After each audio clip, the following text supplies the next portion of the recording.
All right, today we're pulling back the curtain on the secret blueprint that makes every huge project actually work. We're talking about something called activity logic, and trust me, it's the magic trick for turning total chaos into a finished product.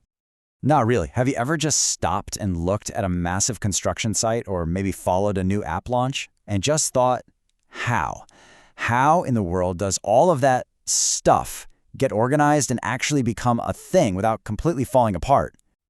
Well, the secret is that under the surface of any project that actually works, there's a really clear logical plan. It's like a master blueprint that lays out the sequence for every single step. And today, we're going to learn how to read it. Okay, so here's what we're going to cover.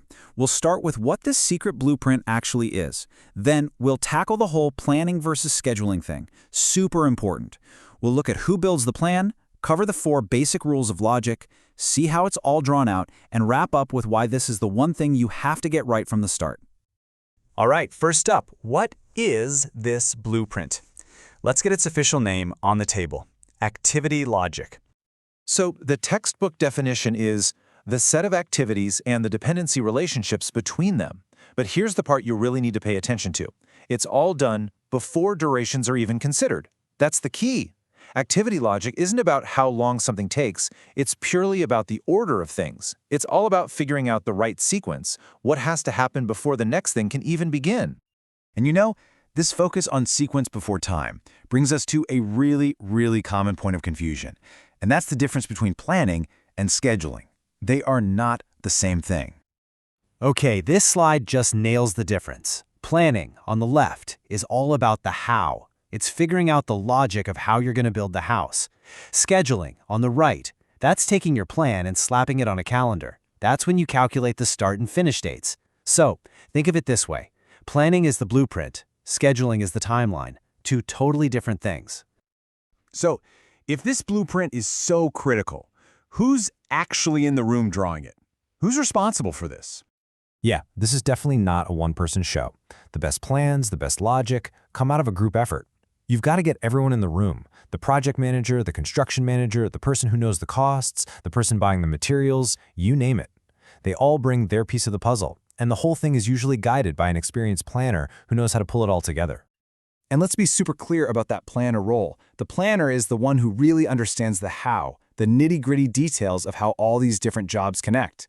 The scheduler, they're more of the analyst. They take that finished plan and then crunch the numbers to create the actual timeline.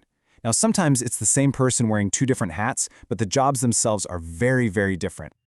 Okay, so let's get into the mechanics. How do you actually build these connections between tasks? This is basically the language of the blueprint itself. And you know what?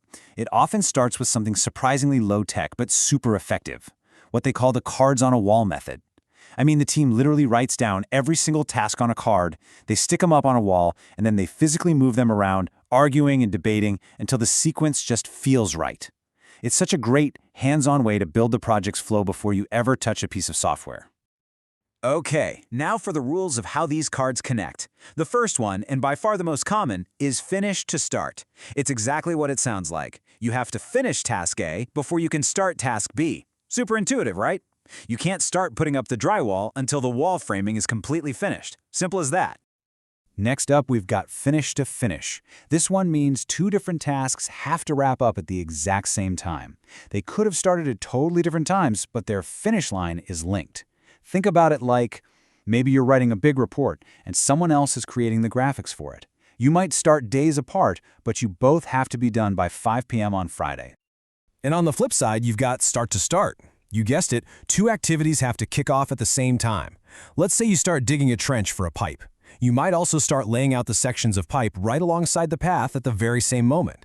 They don't have to end together, but they absolutely have to start together. And the last one, number 4, is the rarest and honestly the weirdest one: start to finish. This one can bend your brain a little, but the classic example is a shift change. The next security guard's shift as to start before the current guard's shift is allowed to finish. See how that works? The start of one thing makes the end of another thing possible. Oh, and one last little piece of this language: lags. A lag is just a fancy word for a required waiting period. It's not an activity, it's just waiting. The absolute best example is waiting for concrete to cure. You finish pouring it, but you literally can't do the next thing until that lag time, that waiting period, is over. Okay, so once the team has hammered out all the activities and how they're all connected, it's time to make it official. Let's look at the two main ways to actually draw this master plan. The two methods you'll see are PDM and ADM, and really, the main difference is just what represents the task. In PDM, which is the modern way, the activity is a box or a node.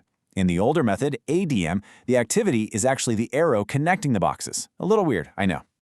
So why did PDM take over? Why is it the standard now? It's really simple. It's just way more flexible.